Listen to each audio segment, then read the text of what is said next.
Does Donald Trump pose the largest threat to the Constitution that the United States has ever seen out of a president? Today, we're going to jump into some recent examples that have been going on since Trump has been inaugurated in January of 2025 and discussing on whether they actually have constitutional ramifications or if it's just all overblown by the media. We'll discuss things like the recent spat between a Supreme Court judge and Trump himself, another spat between Trump and a fellow congressman of the Republican Party and Thomas Massie, and we'll also discuss a little bit of a tizzy between Trump and the governor of Maine in terms of transgender law. So to get into all that, we don't need to take our time today and discuss all the details and see, is Trump really going against the Constitution?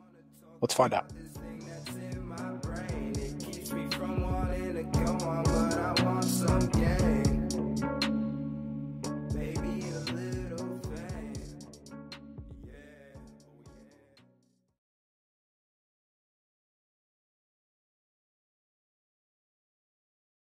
So the first thing that I want to discuss today, there's a few different things that have been a little disgruntling as someone who was convinced that Trump would uphold the Constitution better than someone like Kamala Harris, in my own opinion. And, discussing this with people like Andrew and others around me and kind of getting their takes on it. And there's some real frustration going on from the conservative angle, not even from the liberal angle. As you can probably guess, the liberal mainstream news establishments have been less than kind, but did they have a point? It's kind of what we're going to talk about today. So first thing that I want to talk about is the recent spat that got down between Justice Roberts and President Trump. Where did that come from? Well, Trump initiated, I want to say at the end of February, he instituted what he hoped to be a transgender ban in the military. Now, we will discuss in a little bit the actual law there and should there be an issue, but just what came out. So a lower court judge, let me go pull up the information there. So on March 18th, U.S. District Judge Ana Reyes blocked the order, ruling that it likely violated the Equal Protection Clause of the 14th Amendment. She also argued that the policy reflected animus rather than legitimate military judgment, and citing a lack of evidence that transgender service members harmed unit cohesion, which was the biggest argument made by Trump and his team to initiate that law. So what ended up happening was Trump called for the impeachment of that judge. And this is where you actually see the dispute as to whether it is unconstitutional. It's not whether there's a spats between judges have happened many times before, whether you're looking at things like Andrew Jackson essentially saying to Supreme Court Justice John Marshall, shout out to John, not that John Marshall though, saying of John Marshall that he has made his decision, now let him enforce it. You have FDR, his court packing plan, essentially trying to push more New Deal stuff into legislation. So you have spats and say less than kind words that have been exchanged between presidents and Supreme Court justices for quite some time here. But the big issue that can come from Trump, and this hasn't happened yet, is if he is to try to uphold this ban while being denied in the court, essentially not allowing it to take its appeals process. And there is a possibility of this one singular issue actually leading to a constitutional crisis, because what you're looking at is the equal branches of government, that being the legislative, the judiciary, and the executive, are all supposed to be balances of power amongst each other. And if Trump cannot essentially swallow his pride and recognize that his role there, when you're talking about terms of the transgender military policy, it might not be popular amongst all branches of government, well, then he has to, again, swallow his pride and move on to another issue. But instead, he threatened to impeach or try to have what would have to be the legislative branch impeach this judge, which is what would have to happen. He doesn't have unilateral say there. And that is where you will actually see the constitutional problem coming about. Now, again, it's going to have to, essentially, Trump is going to have to try to bypass this judge's ruling, or if he shows any signs of actually pushing for this impeachment, like his words indicate, that's where you have the constitutional crisis. It has not yet happened, so technically, it is not unconstitutional. But let's talk about the actual issue at hand here, and that is transgenders in the military. And it is of my understanding that many, if not all, mental illnesses can lead to someone not being qualified to partake in military activity, not being part of any branch. And if that's the case, I do think that the best argument that anybody could have for outlawing transgender persons from being a part of the military would be on the basis of them suffering from gender dysphoria. The higher likelihood of these people being those people being people of the transgender community having a much higher rate of suicide or suicidal ideation, it could very much lead to a fracturing in the unit. And not only that, it could also lead to some harm, some friendly fire harm in some way, shape, or form that I would think that most military leaders would not want on their squads. Now, again, that's being the best argument here. The argument that Trump used was that he thinks it's going to threaten unit cohesion. Now, you have a highly gender-specific, I guess I'll say, unit. I don't necessarily see that being a problem. The big problem, again, I think, is with the mental health. And you can make a much better argument there. We'll see if he comes back with a better and more well-written executive order in terms of outlawing transgenders and see if that passes. But as it stands right now, it seems like he's kind of stuck in the mud here on that one. Now, as we move on, I wanted to talk about a little bit of infighting in the Republican Party, and that, of course, being the little verbal spat that happened between Trump and Thomas Massie. Now, if you were not aware, Thomas Massie has been not signing off on the CRs or the continuing resolutions, and basically what that is just spending. And if you're not following along, you have to go back and kind of look at Thomas's own writing, and mostly what is coming out on his tweets or posts on X, where he describes why he was not voting for the continued resolution into September. And what his reason being, I will try to paraphrase to the best of my ability, was that, yes, him and other Republicans caved, quote unquote, to the Democratic legislation to fund the bill into March. And of course, funding it into March from December means that everybody was well aware that President Trump was going to be taking office at that time. And at that time, the Republicans agreed to band together to not continue the spending at the Biden level through any longer date than March. What ended up happening was all the alleged Republicans that got together with Massie on that reneged on what they said. They all voted for the continued resolution through September, and Thomas Massie did not. He voted against it. He was the only nay from the Republican Party, and it caused a bit of a rift between him and Trump even threatening to primary him. Now, I wanted to get this on the show somehow. Now, whether this is actually unconstitutional or not is honestly, it's leaning a lot more towards the no than the first case that we went into. And the reason being is the president is for lack of better words here, is the leader of the party. If they are elected Democrat, Republican, Independent, doesn't matter. They are the leader. They are viewed as the leader of the party. They have every right to run another candidate, to primary someone. But the biggest issue that I see, and that I did want to get in here on the show, is that Thomas Massie's actually right.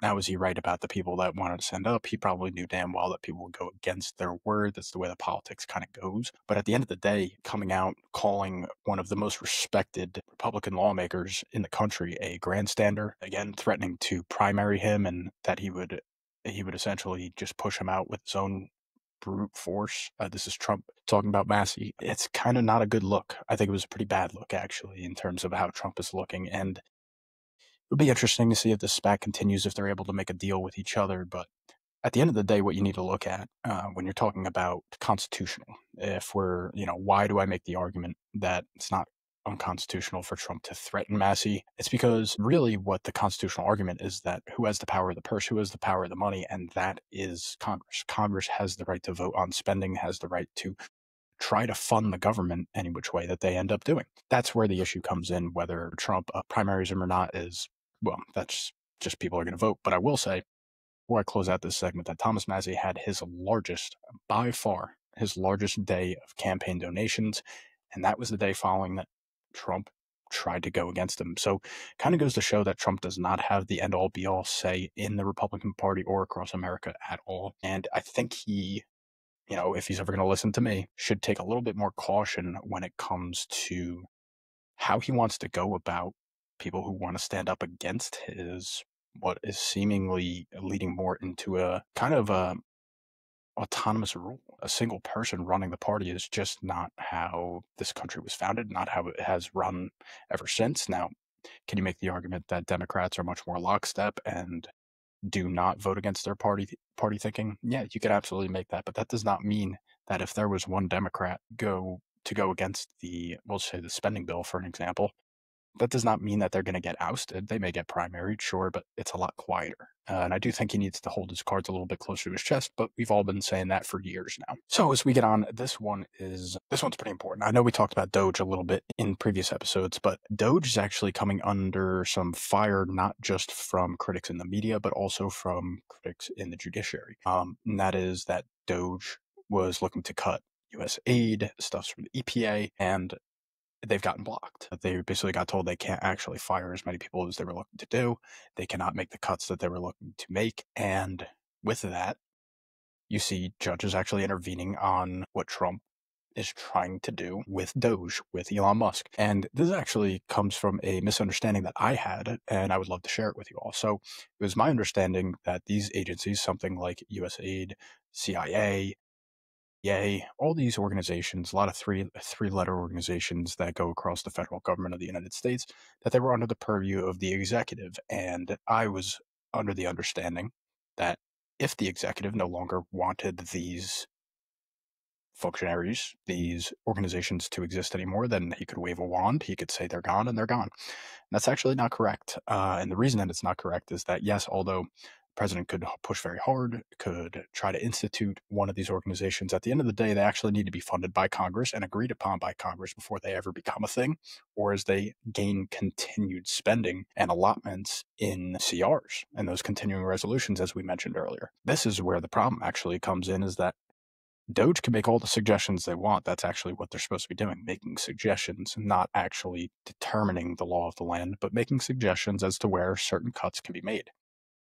And the problem seems to have come from Trump essentially trying to follow these cuts through and through with Doge's and more so Elon Musk's recommendations, and not taking into consideration that the legislative branch actually has a say on whether these groups get funded, something like USAID. If they want to be funded, and when I say they, if the Congress wants to fund these programs, the president actually does not have a right to stop that. Essentially, it is an actually ingrained organization in the United States government. It's going to take the legislative to come together and basically oust USAID, or else they're going to continue to exist. And it actually doesn't have anything to do with what Trump is pushing. Now, he can make recommendations again, but the unconstitutional part of this could be if they just don't listen. Now, again, this kind of falls under the multiple branches of government, the checks and balances that have existed in the United States since we existed as a country. And if Trump is going to push past this, if he's going to find people to make these cuts regardless of what judges say, then you're actually causing a rift between the executive and the judiciary branch. And it would be actually, at that time, it would be very important for the legislative branch to step in and essentially mediate the issue. Now, if they side with Trump, then that is what the check and balance is supposed to be for. If they side with the judges and the judiciary, if they side with them being the legislative, if the Congress and Senate actually wants to go against Trump, then it's actually an extreme crisis if Trump just pushes these cuts through, if he tries to dismantle something like USAID or the EPA, anything like that. He's got major problems on his hands if he tries to force that through. So we'll see. As we saw, the numbers are a little bit staggering. Doge targeted about 60,000 Pentagon civilian jobs, basically aimed to gut entire agencies like USAID, like the EPA. And you actually saw some websites where it was like the example that I saw, I'm trying to think of the exact national park. One of the national park websites essentially just closed, and one of the EPA websites just closed because it was not in the funding anymore. It's pretty interesting to see all this stuff kind of crop back up and judges standing up for, well, realistically, the rights that they have as the judiciary to actually execute the laws. It will be interesting to see if Trump goes against these. To be honest, I don't really see any way of him doing this without actually being. Now, if we remember correctly, he was impeached by the House back in 2019 or 2020, I believe. He did not get convicted by the Senate, of course, but if he actually continues on the course that he is, if he's going to follow his rhetoric that he's been throwing out there, then there's a very good chance, actually, that he's running into another impeachment process. And it would just be kind of my recommendation, again, if big old Trump wants to pay attention to a podcast like mine, to not keep pushing the way he is and look for some more ways to work with Congress in order to actually get these laws that he wants passed get passed. Otherwise, you're just forcing yourself into issues that really didn't need to be had. Now, the last thing I wanted to talk about was actually a very interesting fight that occurred between Trump and a governor of a state. Now, how this came up was in February. Again, Trump tried to push the executive order, and that was titled "Keeping Men Out of Women's Sports." And pretty clearly, this is a law or an executive order aimed at the transgender issue. Now, the governor of Maine, her of course being Janet Mills of Maine, kind of got into a spat, and this was at the I believe this was the correspondence dinner. I could be wrong there, but essentially how it went down was we're not going to give them, this is Trump speaking, we're not going to give Maine any federal funding whatsoever until they clean up their act in terms of enforcing the No Men and Women's Sports Act. Now, she, being Mills, countered with that she will follow the state and federal law. Now, Trump came back and said, well, we are the federal law. You'd better do it because you're not going to get any federal funding at all if you don't. And Mills responded, I'll see you in court. Trump then finished it off with, I look forward to that. That should be a real easy one, which is kind of funny based on the fact that he has been in court for the past couple of years, essentially. But when you look on it and you look at the possible issues here, this is one of the biggest, to me, running into the biggest constitutional crisis that we could talk about today. And that is the fact that he's threatening to withhold federal funds. Now, whose job is that? That, again, we can go back on the purse strings of the United States government that is supposed to be held by the Congress. And if he's going to unilaterally do this, him being Trump, if Trump is going to unilaterally push this through, he's not going to fund the government of Maine. Well, what it could be looked at is retaliation. And if it's retaliation, that is absolutely outlined in the Constitution that is, well, it's not under the purview of the President of the United States, and he would actually be going against the Constitution. Now, there has not been any further information to come out as to whether Maine is going to follow the law or they're not, or whether Trump is going to pursue withholding funds. But if he does actually do this, he has a pretty large case on his hands, I would say, because you're going against the states and their rights as states to perform their duties, write their own laws. And again, it's not that I agree. We'll talk about the issue here in a minute here, but the way that it's being fought by the governor is actually not a wrong move. The only issue could come from Trump essentially singling this person out, singling out the state of Maine through the governor and disallowing federal funds to flow. And if he does that, he's got a major problem on his hands. I, again, would recommend that Trump takes his hands off this issue. He already passed the executive order. Many states are going to follow suit. Picking a fight with the governor, petty fight at that, I would say, is not really worth his time. And the reason being is that if people of Maine really don't like the way that Governor Mills is going about this, they can vote her out. That is their prerogative. They could do anything that they want to as the residents of Maine. But him sticking his nose in this and making it a bigger issue than it really is, I think is going to be detrimental to his image as a whole. I think it already has been, but when you look at the different reasons that the Democrats may be looking at in order to push an impeachment at some point, or in order to build a case that he is making this too much of a unilateral government, well, then I think that is going to be one of the biggest issues that they pick out, because pretty blatantly singled out this state, did it at a dinner, of course, filled with lawmakers and governors of many states.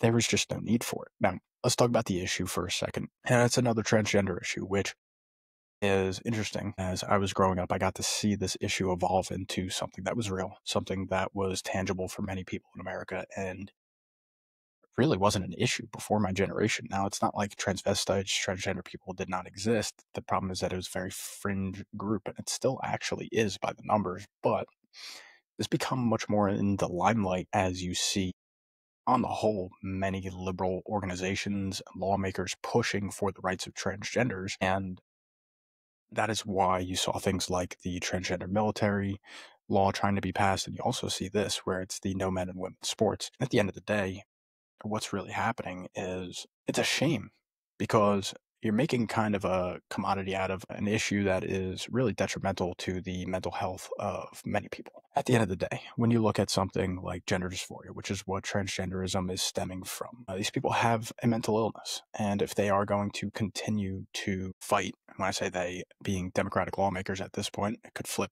tides in 10, 15 years, you never know. But if they're going to continue to fight for the rights of these people and try to push for them to be included in every which way, I think we need to have a more honest discussion in the country about what this mental illness actually consists of and how detrimental it could be to someone's overall health. The reason that I bring this up is that, again, I'll call back, the suicide rates of this group are exponentially higher than they are in any other single group of people. It doesn't matter if you're talking about the LGBT community, you're talking about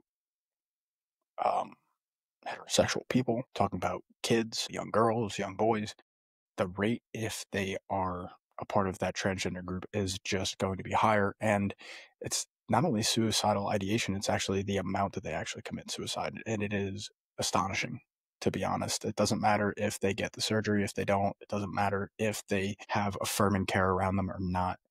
At the end of the day, what it comes down to is that this one singular mental illness, being gender dysphoria, has a massive suicide rate that is going along with the issue. And one of the biggest things that I think that needs to be talked about when you're talking about the transgender issue is the actual participation of transgender individuals, and more specifically, transgender girls, meaning that they were born a male, transgender women competing, or transgender girls, because we're talking mostly about lower than college level sports. I am of the opinion that it should be disallowed. Now, how you about that? Again, I think that it needs to be achieved through congressional action and not just an executive order. But that being said, I do think there's a good argument to be made here. When you talk about a transgender woman, again, that is someone who's born a male and then transitions into a female.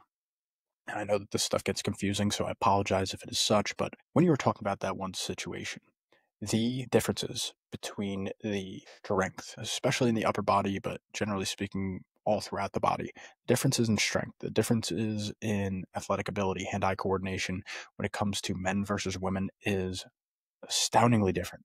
It's why you see so many different versions of somebody doing far better than they would have. You see the swimmer.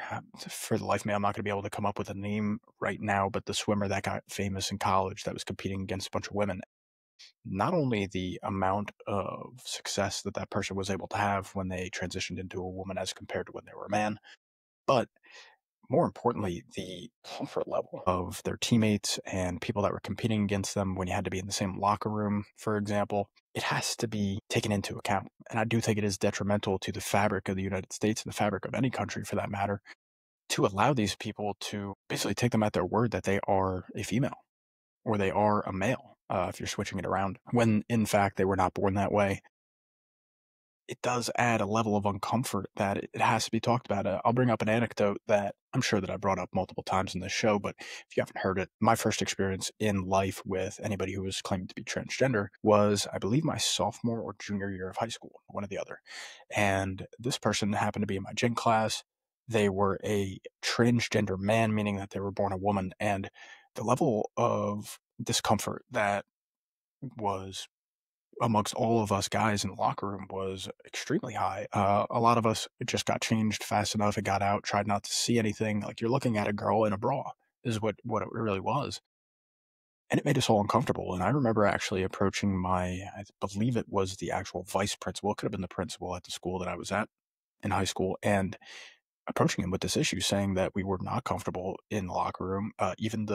What made it kind of scary too was that the teacher didn't want to be involved, so the teacher just would not oversee the locker room like they were supposed to be doing because he had to look at a woman. Now, I'm just taking a guess as to why, but every other gym class I'd ever been and every other gym class at the school had an overseeing teacher in the locker room, whether male or female. Now, when that transgender person was in my locker room, it was the only time I ever witnessed a gym class where there was no oversight in the locker room. And to be honest, I think it was because it made everybody uncomfortable, not just the students, but it did make the teacher uncomfortable as well. And to subject these people, anybody, to living around this type of person following the rules that they deem justified for themselves, well, think that's wrong. And I think that's a conversation that needs to be had as well. It's not just the aspect of someone being able to compete, all right? And you can make the argument that a transgender man, being someone born a woman, transitions into a man, shouldn't have the right to compete against men either, because they're going to be taking testosterone, they're going to be doing all this. And